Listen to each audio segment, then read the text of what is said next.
All right, let's jump right into this explainer. We're tackling what is basically the ultimate culinary survival guide: how to master the soft, perfectly puffed roti on an induction stove.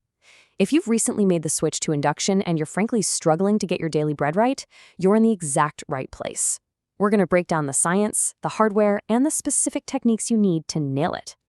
Here's a quick look at our agenda. 1. The induction roti dilemma. 2. How induction heating works. 3. Choosing the right tawa. 4. Prepping the perfect dough. 5. Mastering the heat settings. And 6. The secret to puffing. Let's get started. Section 1. The induction roti dilemma. When dinner turns into cardboard. Making rotis on a classic gas stove is practically muscle memory for a lot of us, right? But transitioning over to induction, man, it can feel like learning to walk all over again. Just look at this quote from a frustrated home cook on Reddit.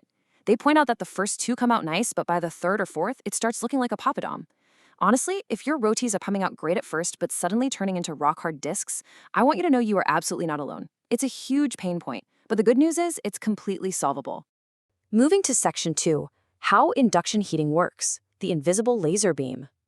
To fix this whole papadum situation, we have to understand the invisible villain messing with your muscle memory, and that is the science of magnetic induction. Notice the stark contrast here. We're used to gas stoves, which provide ambient heat. It warms the air all around the pan, kind of like a cozy campfire. Induction, however, provides direct magnetic heat. It shoots intense, high-frequency electromagnetic energy straight into the metal of your pan. It's essentially acting like a focused laser beam. It is incredibly powerful, and that right there is exactly why your rotis are drying out so fast. If you look at how this operates, you'll realize the induction cooktop itself doesn't actually get hot. What happens is, an electric voltage creates a magnetic field that completely penetrates the ferrous, or magnetic, material of your cooking vessel. It heats the metal itself. That means the temperature spikes insanely fast, with absolutely zero heat wastage. All right, Section 3, choosing the right tawa, arming yourself with the correct hardware.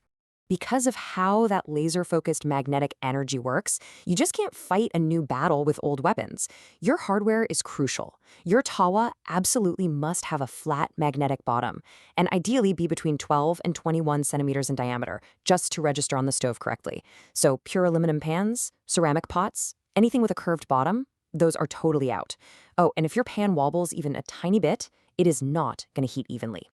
Now, if you prefer a lighter pan, keep your eye out for something like this: a specialized plate made of magnetic stainless steel that's been permanently attached right to the base. It's a brilliant piece of engineering that makes even a hard anodized aluminum pan perfectly induction ready. So, when you're selecting your weapon, you've got a few top-tier choices. Cast iron is the traditional champion, for sure. It's heavy, holds onto heat brilliantly, and naturally non-stick once seasoned. Then you have the triply hybrid tawa. This is the modern innovator. It has an aluminum core for crazy fast heating, wrapped in magnetic stainless steel. Hard anodized is great for a lightweight option, as long as it has that magnetic base we just talked about. But whatever you do, please avoid pure aluminum or super thin pans. The intense heat of an induction coil will literally warp them out of shape. Which brings us to Section 4, prepping the perfect dough, adjusting your recipe for rapid heat. Because induction heat is just so rapid and targeted, surviving it means you actually have to change up your dough's moisture levels so the edges don't turn hard. This step-by-step process is a total game changer. It basically builds a defensive moisture barrier right inside your dough. By adding a teaspoon of ghee or a tablespoon of curd and kneading it with lukewarm water, you instantly soften the gluten. And listen, resting it for exactly 15 minutes, totally non-negotiable.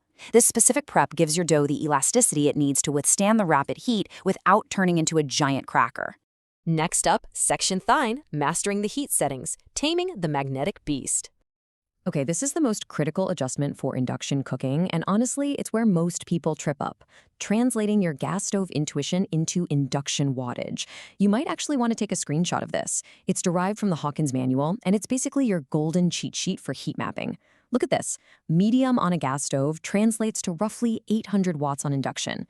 Pushing your stove to 2,000 watts, that is the equivalent of a roaring, massive high flame, which is way, way too much for flatbreads.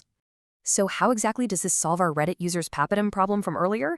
Well, heavy pans like cast iron hold onto heat forever. Because of that, you have to actively step the wattage down as you cook. Start preheating at 800 watts for about 2 minutes, then drop it down to 600 watts when you start cooking. By the time you're on your third roti, drop it again down to 300 watts to manage that residual heat. If you just leave the stove blasting at a constant setting, your pan essentially turns into an active volcano. You've got to continuously regulate it. Finally, Section 6, the secret to puffing, ballooning without a flame. This is the climax of our explainer, achieving that magical puff. On a gas stove, it's easy, right?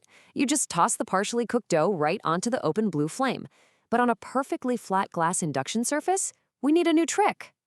How do you puff a roti without a direct flame? It's the ultimate question. Without ambient heat to instantly vaporize the internal moisture, how do we get that beautiful balloon effect? Well, turns out there are 2 foolproof ways to manually trap the steam. Here are your 2 best bets. First is the traditional cloth press method. You wait for those tiny little bubbles to appear, usually around 20 seconds, flip it, wait for brown spots, and flip it again. Then you take a folded cotton cloth and gently press down on the edges. That physical pressure forces the steam to stay trapped between the dough layers, and bam, it balloons right up. Alternatively, if you want something closer to the gas method, use a wire roaster. Just place the metal roaster directly on the induction glass and transfer your partially cooked roti right onto it. The direct magnetic heat traveling through the wire gives you this gorgeous, natural pop. Honestly, both methods guarantee a perfectly puffed polka. So what's the big takeaway here? Induction technology absolutely does not ruin rotis. It just requires a totally new rhythm. By embracing the science behind magnetic heat, upgrading to the right tawa, locking moisture into your dough, and actively stepping down your wattage, you can completely conquer the induction stove. It's a real game changer. So I'll leave you with this thought to ponder today. What other daily culinary struggles are you facing right now that are just waiting for a simple, scientific solution? Thanks for hanging out with me for this explainer, and happy cooking.